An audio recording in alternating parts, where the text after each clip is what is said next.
Hey guys, Beat Twice here. Today is Monday, July 12th. Somebody had requested Fastly. I just pulled this chart up and it looks like I may have seen exactly what it's doing. So I figured I would just put this video out here real quick in itself, kind of go over what I am possibly seeing if we're not going into a deeper correction. So basically what I'm seeing is that the entire initial wave up from the lows at 11. We rallied all the way up to like $140 a share. I'm seeing this as a wave one. And what I'm seeing is that we had an A, B, C correction. We had an A, B, and then a five-wave impulse down for C. The question is this the two bottom or is this going to be a complex correction?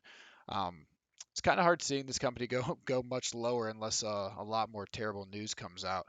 So what I ended up doing was I actually put these retracements on the whole chart so you guys can kind of see like how it respects them. So the initial A came down, almost got all the way to the 61.8% retracement, caught support, rallied up for a three-wave move up for B, and then ultimately we saw a five-wave impulse down. So we had a one, a two, all the way down for a three. See how this huge drop was a three?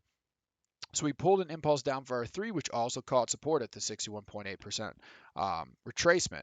Now, with that being said, a lot of times in wave fours, you end up seeing these triangles unfold. So I'm seeing in this wave four, I'm seeing the symmetrical triangle. You have the A, B, C, D, E. Ultimately, you then break to the downside. And then I'm seeing that this could potentially be our wave five bottom, which would be our C, which is I'm saying two with a question mark, meaning are we going lower or is the correction finished? It hit right at the 76.4% retracement. I really like that level as being the wave two bottom.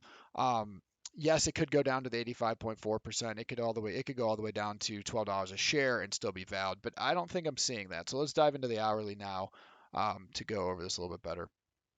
Okay, so what I'm seeing is um, I think this entire structure right here is pulling up for a one.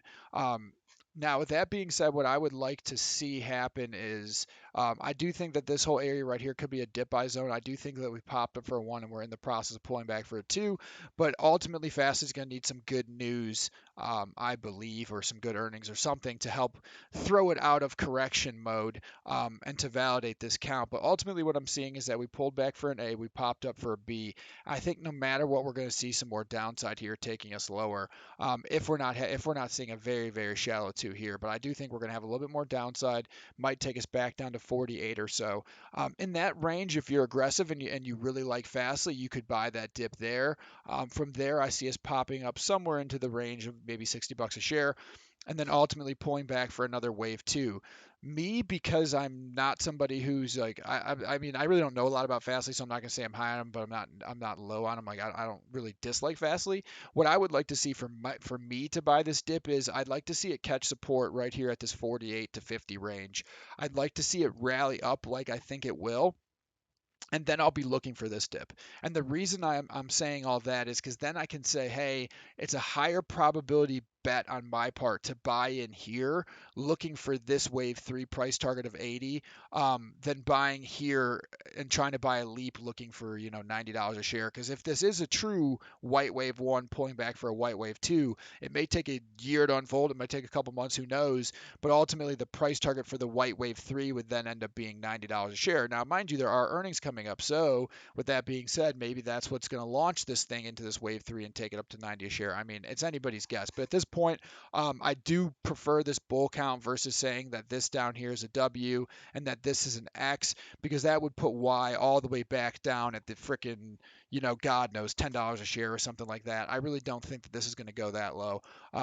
So with that being said, I do favor the bull count, but if it was me, I would be waiting for this dip versus getting in here, just because I don't fly the Fastly flag like I do AMD or some of the other companies that I would be willing to take the gamble and get in here on. So, all right, guys, I hope this chart helps, and hopefully it's correct, and all you guys that are long Fastly get to see some redemption taking you back up to the 90 a share, because this thing has been dealt a horrible fate. So, all right, guys, if you like these videos, go ahead and hit a like and subscribe.